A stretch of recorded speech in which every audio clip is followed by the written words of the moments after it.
5 seconds to go.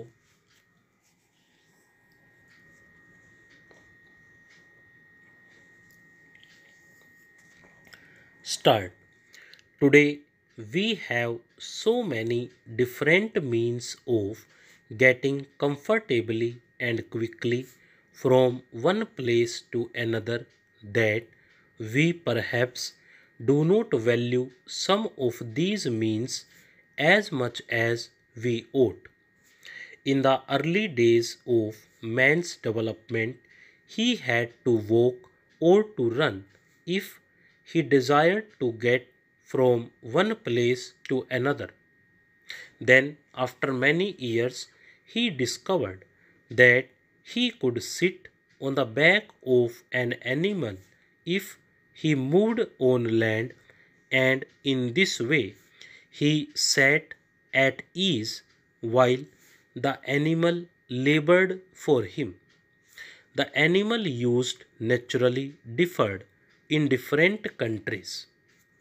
A very important development came when men discovered that they could move across water. The object that carried them over the water in those far off days could not be called a ship as we understand that word today.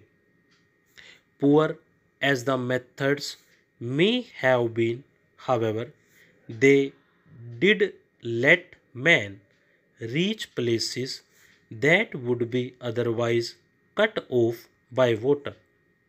For thousands of years, there was no development beyond this. There existed no quick means of movement. Life was simple and hard. But things do not stand still.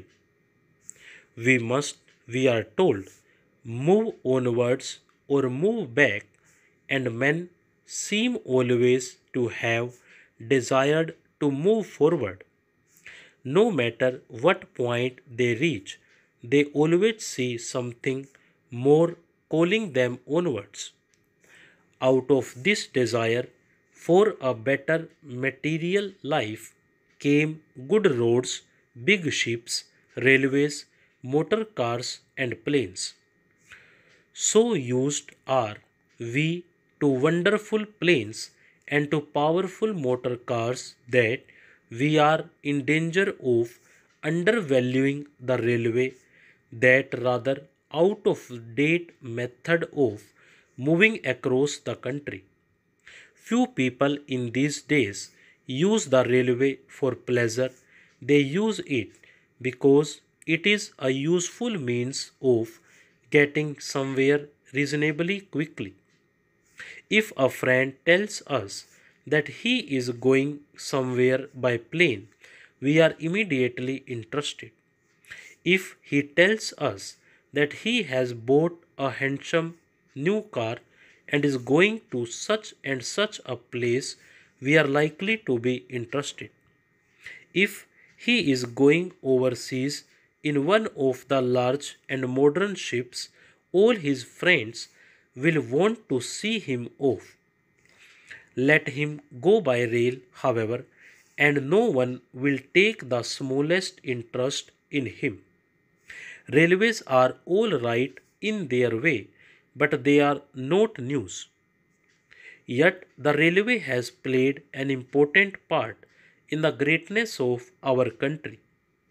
Railways have quite a long history if we go back to the times when the trains were led by horses, but they have a history of only 100 or so years when we speak of the railway in its modern form. The present heavy railway with great engines and iron or steel railway lines was developed in this country, and from here it was soon sent to most parts of the world. The English built railways were found not only in this country but in other countries overseas, and in a remarkably short time, engines were carrying trains full of people and goods at rates as high as those used today. These rates do not seem very remarkable today, used as we are to hearing of planes moving at 500 or 1,000 miles an hour, but they seemed very remarkable to people 100 years ago.